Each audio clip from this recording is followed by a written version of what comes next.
전도서 강의 이곳이 인생이다 11번째 시간이 되었습니다. 마크 트웨인이라고 하는 작가가 있어요. 허클베리 핀 혹시 아시나요? 허클베리 핀이라고 하는 허클베리 핀의 모험 있죠. 그 소설을 쓴 분이십니다. 그분이 또 한 가지의 책을 쓰셨는데 불행하지 않았던 나쁜 소년의 이야기라고 하는 책을 쓰기도 했습니다. 주인공인 짐은 나쁜 소년이에요. 우리가 나쁜 일을 하면 어떻게 배우나요? 너 벌을 받아. 나쁜 일을 했잖아. 너 벌을 받을 거야. 이런 식으로 배우지 않습니까? 그러나 그가 나쁜 일을 할 때 아무 일도 일어나지 않는다는 것입니다. 짐은 사과를 훔치려고 농부인 에이콘의 사과나무에 올라갔지만 가지가 부러져서 떨어지지 않는다는 것입니다. 나무에서 떨어져서 팔이 부러져 주인집 개에게 물려서 몇 주 동안 병원에 누워있다가 회개하여 새 사람이 되지도 않는다는 것입니다. 주일에 보트를 타러 가도 빠져 죽지 않고 주일에 고기를 잡으러 가도 폭풍을 만나거나 번개를 맞지도 않았다는 것입니다. 성인이 되어서도 이 짐의 나쁜 행실은 고쳐지지 않았습니다.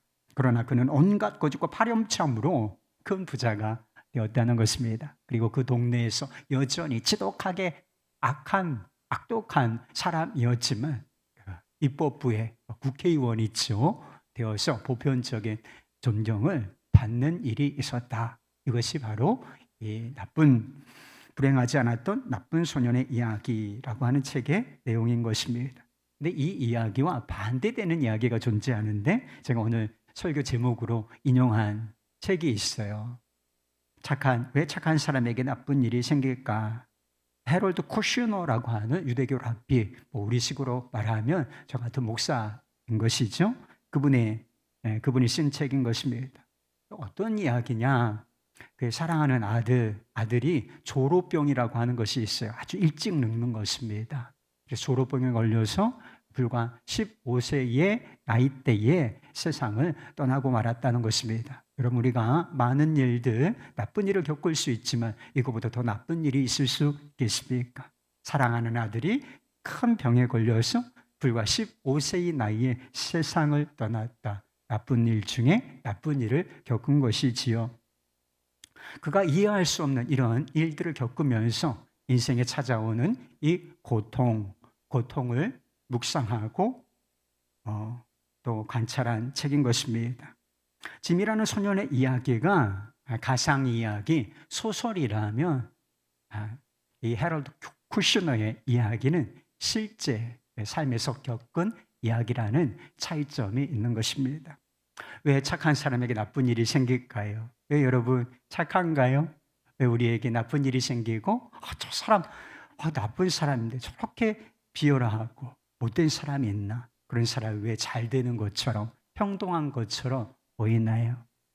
본문 말씀은 이런 질문에 대한 전도자의 관찰과 묵상이라는 것입니다. 세상의 일들을 많이 묵상하는데 이런 일들을 보게 되었다는 것입니다.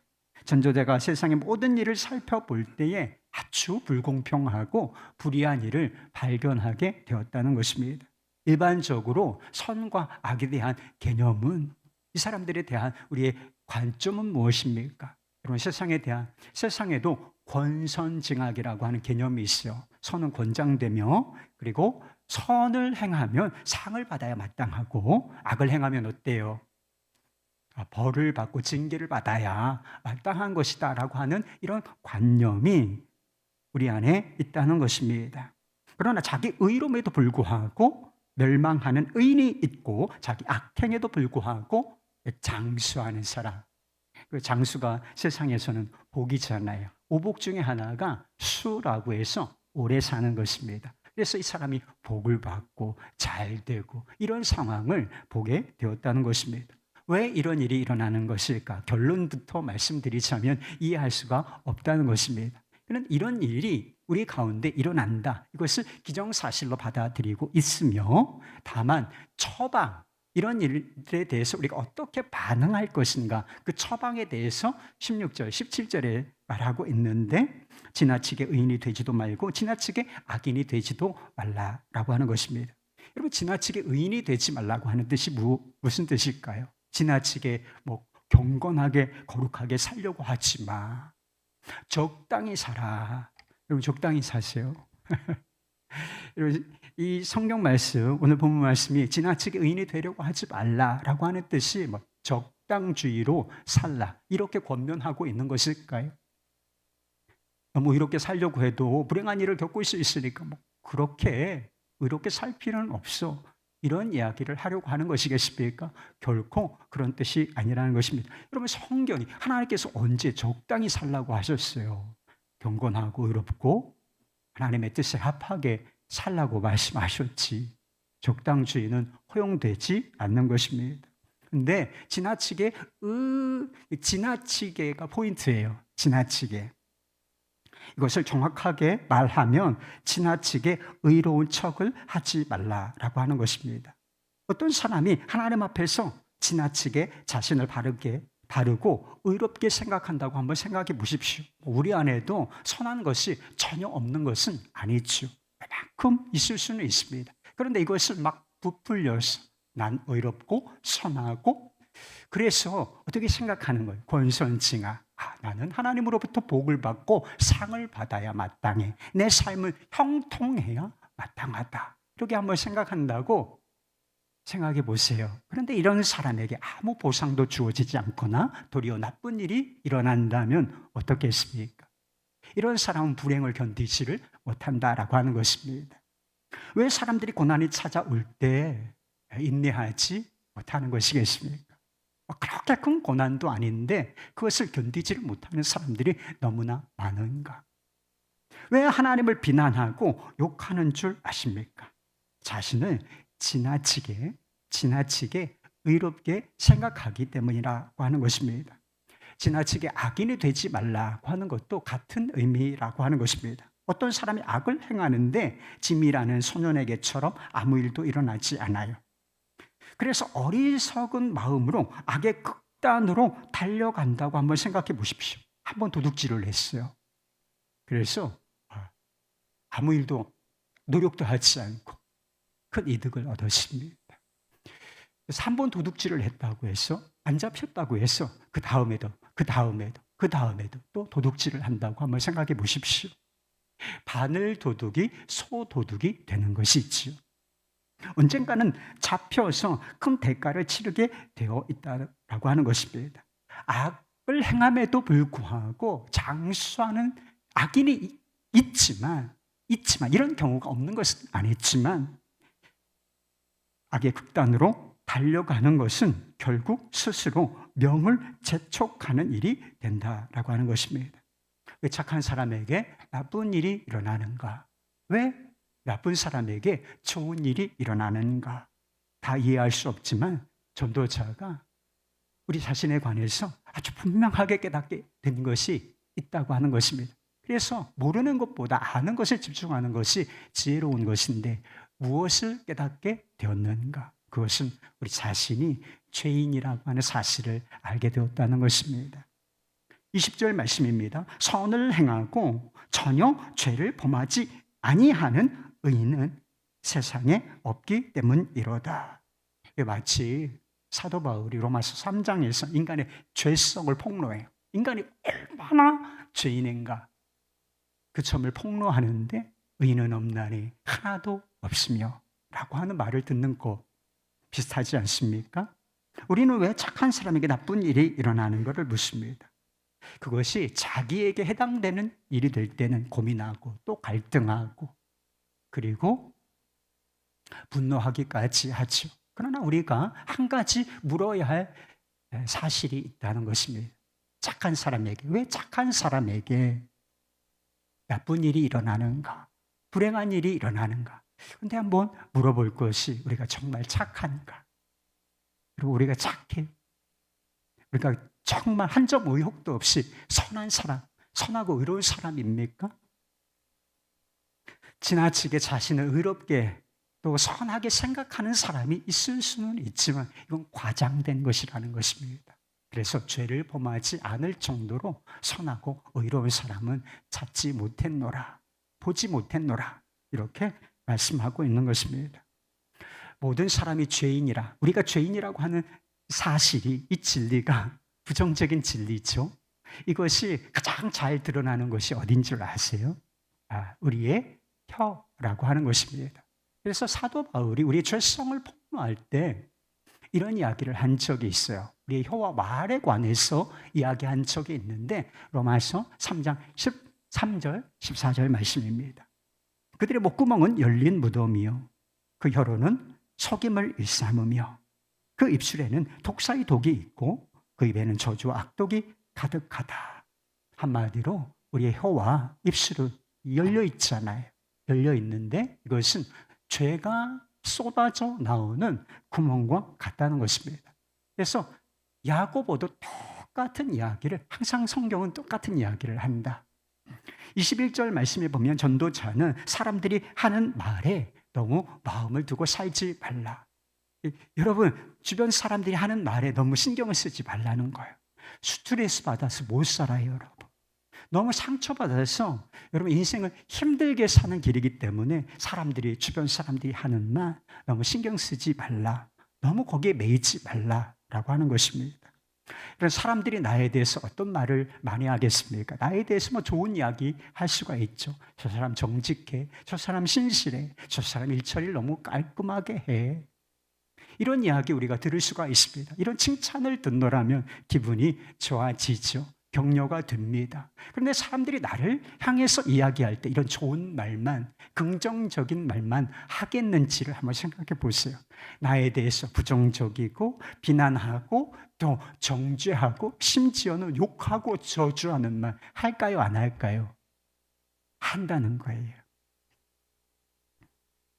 심지어는 아주 가까운, 여긴 종이라는 표현이 나오는데 가장 가까이 있는 사람이죠. 그리고 내 권위 아래에 있는 사람, 내가 급여를 주고 내가 품삯을 주는 그 사람에게조차 이 저주 같은 말을 들을 수가 있기 때문에 이게 무슨 뜻이냐?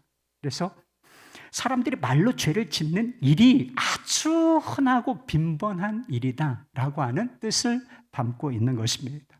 그런데 한번 생각해 보세요. 사람들이 다 입술이 부정적이에요. 죄가 쏟아져 나오고 악독한 것, 저주가, 비난하는 말, 정죄하는 말, 수근수근하는 말, 돌려까기 잘 하시잖아요. 칭찬하는 듯 하면서 결국은 부정적인 말, 결국은 나쁘게 평가하는 말 하잖아요. 그런데 너는 안 그러냐는 거예요. 여러분, 우리의 자신을 한번 돌아보세요. 너도 가끔 사람을 저주하였다는 것을 너도 내 마음도 알고 있느니라. 이렇게 말하고 있잖아요. 여러분이 한 주간 살면서 했던 말들을 뭐 다 기억할 수는 없지만 한번 되감기를 해보시기를 바랍니다. 경건하고 사랑에 속한 말, 덕이 되는 말만 하셨습니까? 누군가를 비난하거나 정죄하거나 그리고 저주하는 말, 심지어는 저주하는 말, 요거 안 했어요. 우리가 하는 말과 우리 자신은 분리되어 있지 않습니다. 우리가 하는 말과 우리 자신을 나는 경건해, 깨끗해, 착해 이렇게 생각하면서 우리가 하는 그게 가끔이라고 표현되어 있긴 하지만 나쁜 말들이 있지 않습니까? 비난하고 더러운 말, 하나님의 뜻에 합당하지 않은 말, 덕스러운 말 아닌 그런 말 하면서도 나는 착해. 이게 자신을 지나치게 의롭게 생각하는 것이라니까요. 그런데요, 분리하면 안 된다는 것. 우리가 하는 말과 우리 자신의 인격, 우리 자신의 사람됨은 분리할 수가 없는 것입니다.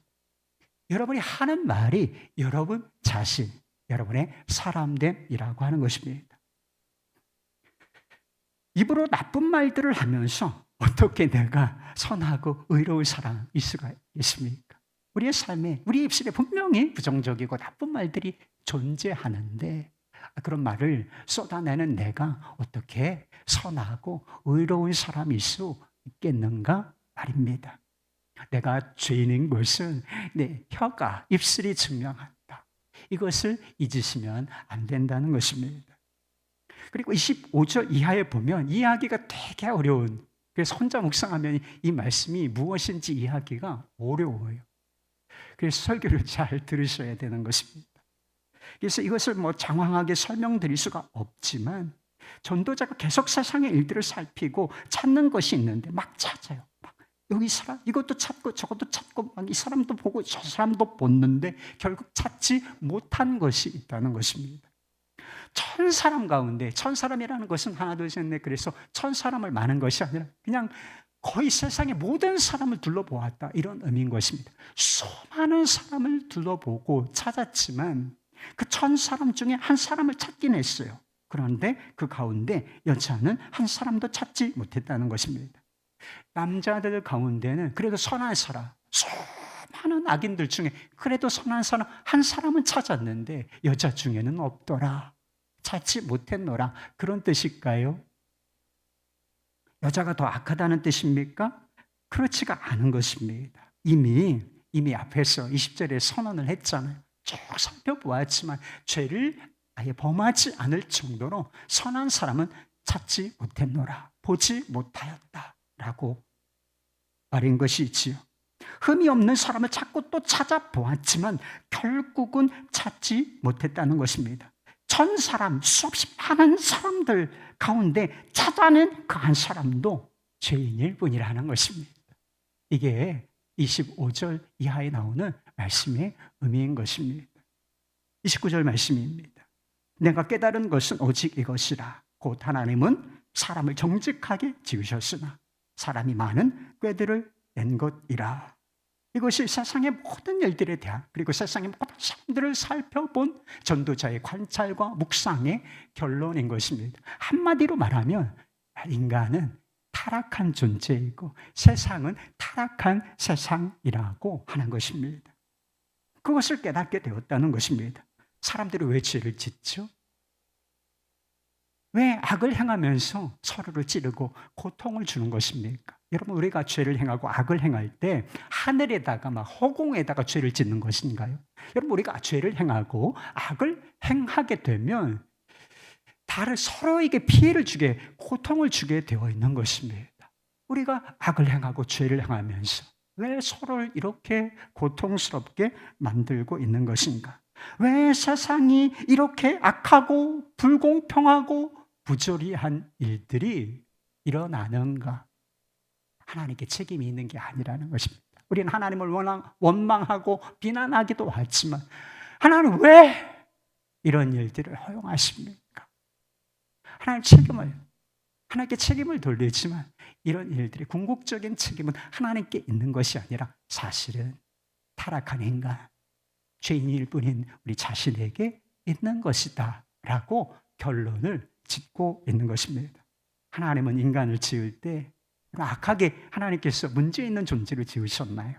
아니요. 바르고 정직하게 지었는데 인간이 스스로 꾀를 내어서 하나님을 대적하고 타락했기 때문이라고 하는 것입니다. 여러분, 아담의 타락으로 말미암아 세상에 죄가 들어오지 않았다고 한번 생각해 보시기 바랍니다. 우리의 본성에 죄가 있어요. 지금은 그렇습니다. 그런데 우리의 본성에 아담이 타락하지 아니하고 그리고 죄로 말미암아 우리의 본성에 죄가 들어오지 않았다고 한번 생각해 보시기 바랍니다. 그러면 세상에 불의하고 불공평하고 고통스러운 일은 존재하지 않았을 것입니다.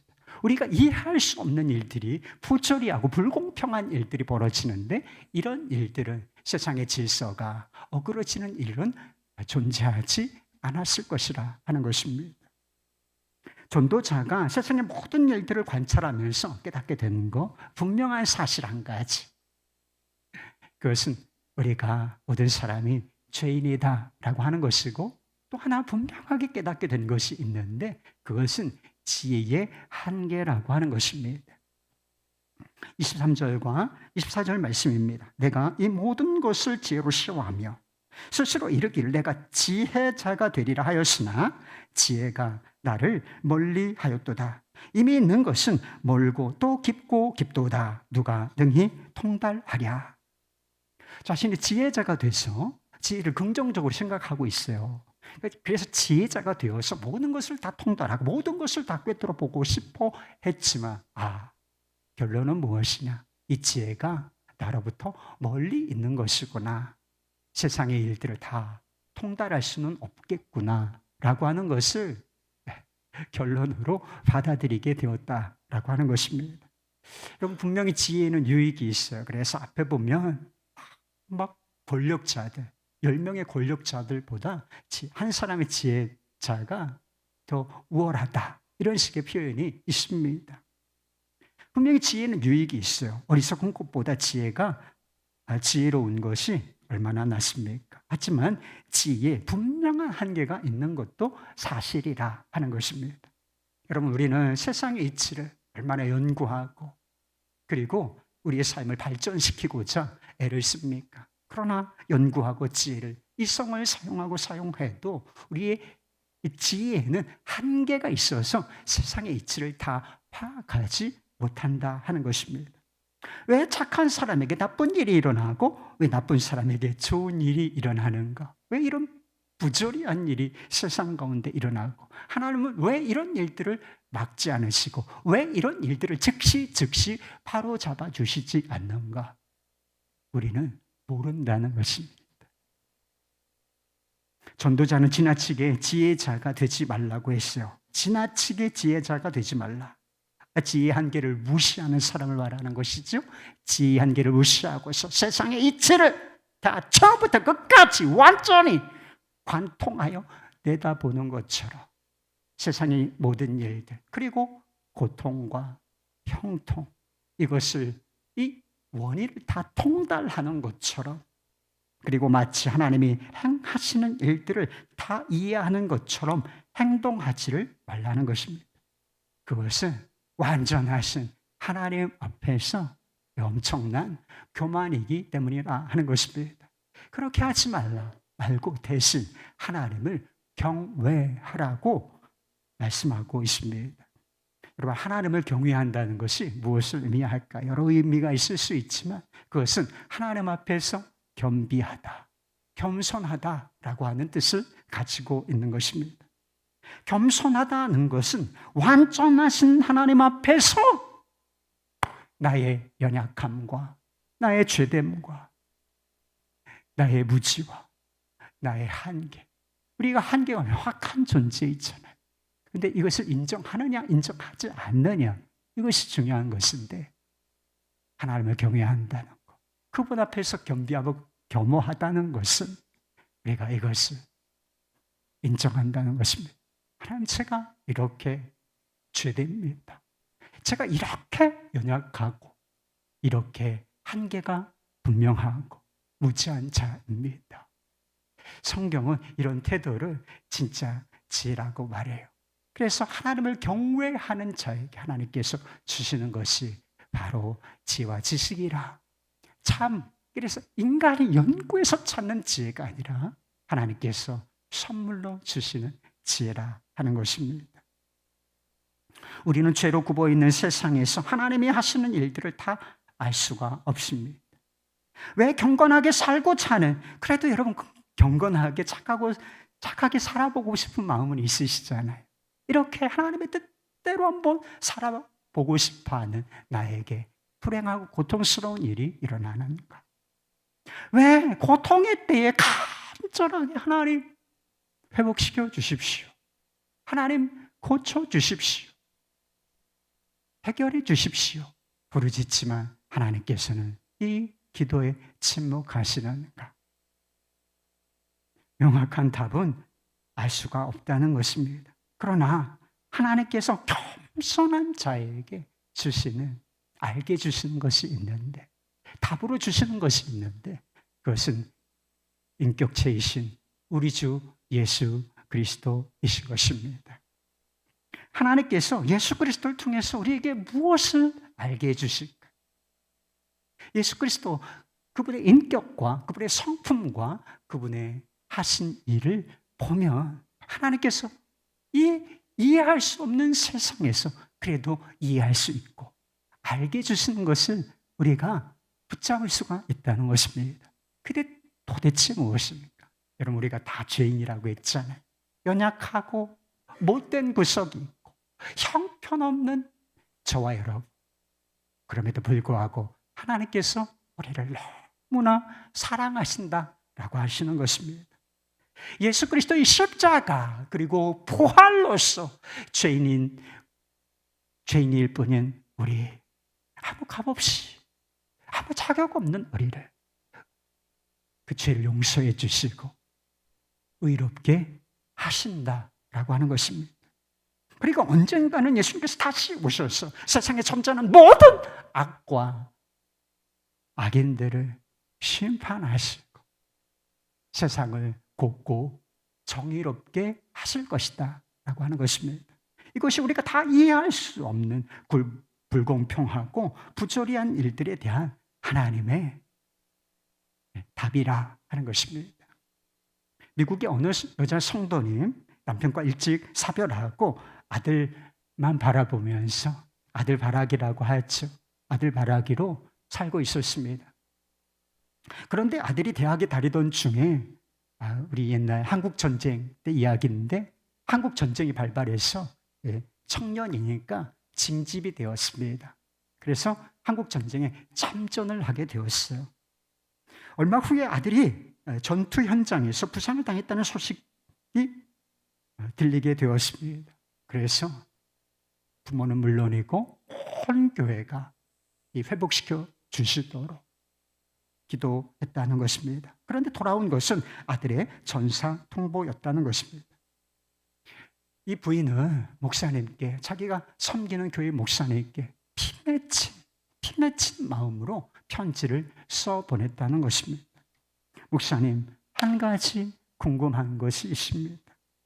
그 전능하시고 기적을 베푸신 하나님이 목사님과 성도들과 내가 기도하고 있을 때, 병상에 누운 아들이 고통 중에 기도하고 있을 때 하나님은 무엇을 하고 계셨습니까? 그것이 알고 싶습니다. 목사님은 어떻게 대답을 해야 될지, 여러분 이게 목회적인 난제입니다. 이런 성도의 질문에 대해서 목사님이 도대체 어떤 답을 내놔야 할지 고민하고 또 답이 될 만한 또는 위로가 될 만한 성경 구절을 뒤적였지만 찾지를 못했다는 것입니다. 그래서 답답하고 너무나 애통한 마음으로 하나님께 기도하며 물었다는 거예요.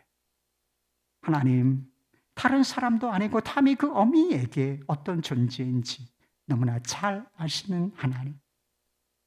우리가 눈물로 기도할 때 당신은 무엇을 하고 계셨습니까? 울면서 기도하다가 아침이 되었는데 주님께서 깨닫게 해주시는 말씀, 주님의 감동이 있어서 메모지에 그것을 적어 내려갔습니다. 그리고 그 메모를 편지로 부인에게 전달해 주었다는 것입니다. 사랑하는 탐의 어머니, 당신과 우리가 간절히 기도할 때 탐이 병원에서 고통 속에 죽어가고 있을 때 하나님은 무엇을 하고 계셨는지 저도 잘 모르겠습니다. 하나님께서 왜 기도에 응답하시지 않으셨는지 모르지만 단 한 가지 분명하게 알게 된 것이 있는 것은 2000년 전 갈보리 십자가에서 말할 수 없는 고통 속에서 하나님께서 당신의 아들을 내어주실 수밖에 없었다. 그것은 압니다. 그 글을 읽고 있는데 이 부인의 마음속에서 한 줄기 빛이 비추어지는 것처럼 느껴졌다는 것입니다. 목사님의 글을 읽고 난 이후에 늘 맞이하던 아침, 그래서 저녁이 되고 아침이 되고 일어나고 매일 반복되는 아침을 맞이했는데 그날 아침이 새롭게 느껴졌다는 것입니다. 잘 아는 말씀이 있죠. 하나님이 세상을 이처럼 사랑하사 독생자를 주셨습니다. 하나님이 세상을 이처럼 사랑하사 독생자를 주셨으니 너무나 잘 알고 있는 말씀 있지 않습니까? 너무나 잘 알고 암송하고 있는 말씀이지만 그날 아침에는 이 말씀이 너무나 새롭게 그리고 생생하게 마음에 깨달아졌다는 것입니다. 아들 탐이 알지도 못하는 한국 민족을 위하여 죽고 난 다음 그 아들을 내어주신 복음이 너무나 깊이 마음에 다가온 것이었습니다. 이것이 하나님의 마음이고 이것이 하나님의 마음이고 이것이 복음이구나. 복음의 능력과 영광을 깨닫게 되었다는 것입니다. 아들만 바라보던 눈에 이제 다른 사람들이 들어오기 시작했고, 그리고 하나님을 알지 못해서 방황하는 수많은 젊은이들의 영혼이 그의 마음에 품어지기 시작했다는 거예요. 그래서 그 이후로는 젊은이들의 영혼을 구원하는데 일생을 바쳤노라 하는 이야기가 있다는 것입니다. 하나님께서 왜 자신의 사랑하는 아들을 세상 가운데 죄로 굽어진 세상, 하나님 아버지께 우리에게도 이 세상이 불편하고 힘든 구석이 있지 않습니까? 그래서 주님 빨리 오시면 좋겠다. 저는 간혹 그런 생각을 해요. 제가 막 엄청난 고난을 겪는 것은 아니지만 이 세상 살이가 쉽지가 않으니까 주님 뭐 하시나 빨리 오시면 좋겠다. 간혹 그런 생각을 할 때가 있어요. 근데 하나님 아버지 거룩하시고 완전하신 하나님의 시각으로 보면 이 세상이 어떤 세상이겠습니까? 그저 불편한 세상 정도 아니라 더러운 세상, 악한 세상인 것이지. 그런데 이렇게 더럽고 악한 세상에 사랑하는 그 아들을 왜 보내셨을까? 왜 사랑하는 아들로 하여금 그 처절한 고통을 당하게 하셨을까요? 예수님께서 십자가에 달리셔서 나의 하나님 어찌하여 나를 버리셨나이까? 이렇게 절규하신 적이 있는데 왜 그 전능하시다는 하나님께서 모든 것을 하실 수 있으시다는 하나님께서 왜 그 절규에 침묵하시 그 아들을 구원하지 않으셨을까? 여러분 이런 일들을 이해하실 수가 있겠습니까? 우리가 많은 질문을 쏟아놓을 때가 있지만 이런 질문을 해보신 적 있나요? 하나님, 왜 나 같은 자를, 죄인이고 연약하고 한계가 명확하고 못된 구석이 이렇게 많은 나를 이렇게 사랑하십니까? 이렇게 한 번이라도 물어보신 적이 있어요? 저는 이해할 수 주님의 사랑 제가 이해할 수 없겠습니다. 이 사랑이 품어지면 우리가 이해할 수 없는 일에 대해서 품을 수 있는 힘이 커지는 것입니다. 고난이 세지만 그것을 견디고 극복할 수 있는 힘도 커지게 되는 것입니다. 이해할 수 없는 고난에 대해서 하나님이 주시는 답은 이해할 수 없는 사랑, 이해할 수 없는 십자가인 것입니다. 스카솔즈 목사님이 예수님처럼 친구가 되어주라라고 하는 책에 조니 에릭슨 타다라고 하는 여자분의 이야기를 써놓으셨습니다. 그녀는 17세의 나이에 불의의 사고로 목 아래가 마비되는 중증 장애인이 되었습니다. 그리고 설상가상으로 3기 유방암과도 사투를 벌여야 했다는 것입니다. 그녀에게도 장애와 질병의 지독한 고통 속에서 하나님께 질문을 할 때가 있었다는 것입니다. 왜 하나님 나에게 이런 일이 일어난 것입니까? 이런 시간을 통과하면서 결국 그녀는 답을 얻었습니다. 하나님이 선하시고 뭐든지 하실 능력이 있다면 왜 당신을 고쳐주시지 않을까요? 사람들이 이런 질문을 하기도 하는데 이런 질문에 대한 답을 내놓기 위해서 이런 글을 쓴 적이 있습니다. 예수님을 따르는 길은 하나님의 기적적인 개입보다 고난을 통한 친밀함으로 곧장 이어질 때가 많습니다. 어떤 면에서 저는 이 유방암으로 주님과 더 가까워졌습니다. 1년 전, 심지어 6개월 전에도 볼 수 없었던 그분의 인격에 관한 것이 지금은 보입니다. 그러고 보면 전 여전히 변화되고 있는 것입니다. 사람들이 치유에 관해서 물어보지만 전 육체의 치유보다 마음의 치유에 더 관심이 많습니다. 하나님의 말씀과 기도에 관해 게으른 저의 태도, 제 지독한 교만을 없애달라고 기도합니다. 이기주의에서 구해달라고 기도합니다. 이런 것이 더 중요합니다. 예수님은 이것을 더 중요하게 여기시기 때문입니다.